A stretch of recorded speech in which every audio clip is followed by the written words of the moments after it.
प्रधानमंत्री द्वारा राज्यों के चुनाव भी स्वयं का चेहरा ही सामने रखकर लड़ने की रणनीति को लोकसभा चुनाव के लिए व्यक्तिगत लोकप्रियता और जनता के बीच अपनी स्वीकार्यता पर प्रारंभिक जनमत संग्रह भी माना जा सकता है। आखिर क्यों कांग्रेस से इतने नाराज क्यों नजर आते हैं प्रधानमंत्री?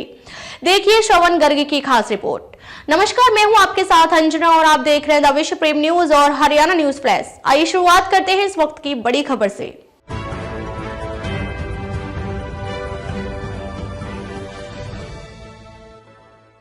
तेलंगाना के साथ संपन्न होने जा रहे 5 राज्यों के चुनाव नतीजे चाहे जैसे निकले, एक बात तय मानकर चल सकते हैं कि 3 दिसंबर के तत्काल बाद प्रारंभ होने वाले लोकसभा चुनाव के प्रचार के दौरान विपक्षी दलों के खिलाफ सत्तारूढ़ दल भाजपा के हमलों की आक्रामकता पराकाष्ठा पर पहुंचने वाली है।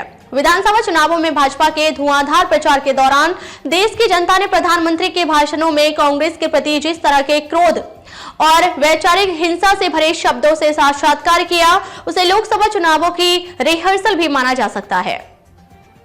चुनावों में पड़े मतों की 3 दिसंबर को होने वाली गिनती में सत्तारूढ़ दल को अगर उसकी अंदरूनी उम्मीदों के मुताबिक भी कामयाबी नहीं हासिल होती है तो पार्टी में व्याप्त होने वाले निराशा उसकी विभाजन की राजनीति की धार को और तेज कर सकती है।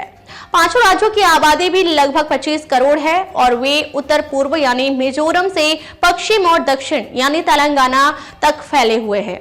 आत्मविश्वास से भरा एक ऐसा राजनेता जिसने पहले से घोषणा कर रखी हो कि लाल किले से अगले साल भी तिरंगा वही फहराने वाला है, विधानसभा चुनावों में पार्टी की पराजय को लोकसभा चुनावों के दौरान अपनी व्यक्तिगत जीत में बदल देने की सामर्थ्य भी प्रकट कर सकता है।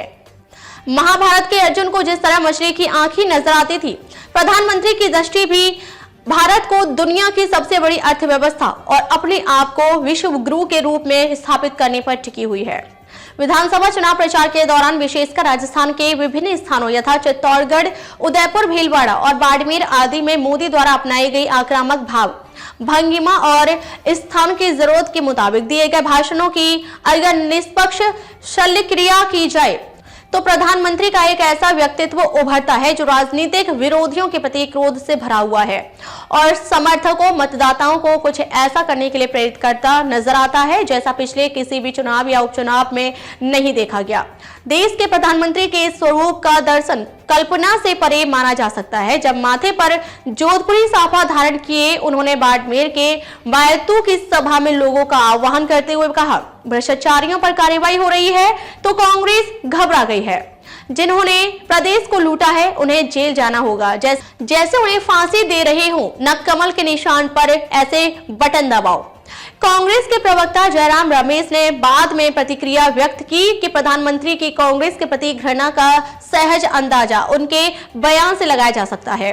प्रधानमंत्री के पद पर बैठा कोई व्यक्ति वोट के जरिए फांसी देने की बात कैसे कर सकता है? कमल के निशान वाले बटन को दबाते हुए फांसी देने की बात उसी तरह के विचार की पुनराभिव्यक्ति है जो पार्टी के असहिष्णु मुख्यमंत्रियों नेताओं द्वारा सांप्रदायिक आधार पर दी जाने वाली इस तरह की चेतावनियों में सामने आता रहा है कि बुलडोजर चलवा दूंगा, जमीन में गड़वा दूंगा और देश के गद्दारों को गोली मारे सालों को, या फिर जो पिछले कुछ सालों में सड़कों पर देखी गई मॉब लिंचिंग की घटनाओं अथवा कथित धार्मिक संसदों के उत्तेजक संबोधनों में प्रकट हो चुका है। प्रधानमंत्री ने अपने प्रथम कार्यकाल की शुरुआत ही देश को कांग्रेस से मुक्त करने के नारे के साथ की थी। अब तीसरी पारी की शुरुआत के पहले देश की सबसे पुरानी पार्टी को चुनावी बटन के जरिए फांसी देने का विचार देश में विपक्ष की जरूरत के प्रति उनके तीव्र विरोध का उजागर करता है। विधानसभा चुनाव प्रचार के दौरान प्रधानमंत्री के भाषणों से जो ध्वनि निकली उसमें जनता से जुड़े मुद्दों पर संवाद के जरिए पार्टी को जीत हासिल कराने की कोशिशों के बजाय पराजय को किसी भी कीमत पर स्वीकार नहीं करने का भाव ही ज्यादा मुखरता से व्यक्त हुआ।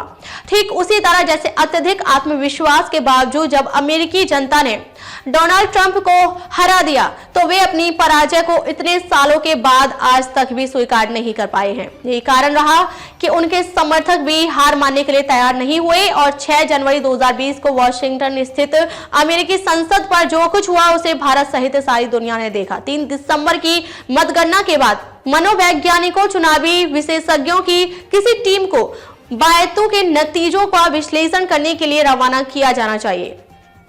वह टीम वहां पहुंचकर न सिर्फ इतने अधिक मतदान के कारणों का पता लगाए, इस बात का विश्लेषण भी करे कि प्रधानमंत्री की फांसी वाली अपील का क्षेत्र के मतदाताओं के दिलो दिमाग पर क्या प्रभाव पड़ा। टीम द्वारा जुटाई जाने वाली जानकारी लोकसभा चुनावों की दृष्टि से देश के राजनीतिक दलों के लिए काफी महत्वपूर्ण साबित हो सकती है। अब तक के लिए बस इतना ही, फिर मिलते हैं एक ऐसी ही बड़ी खबर के साथ। तब तक के लिए नमस्कार और देखते रहिए द विश्व प्रेम न्यूज और हरियाणा न्यूज फ्लैश।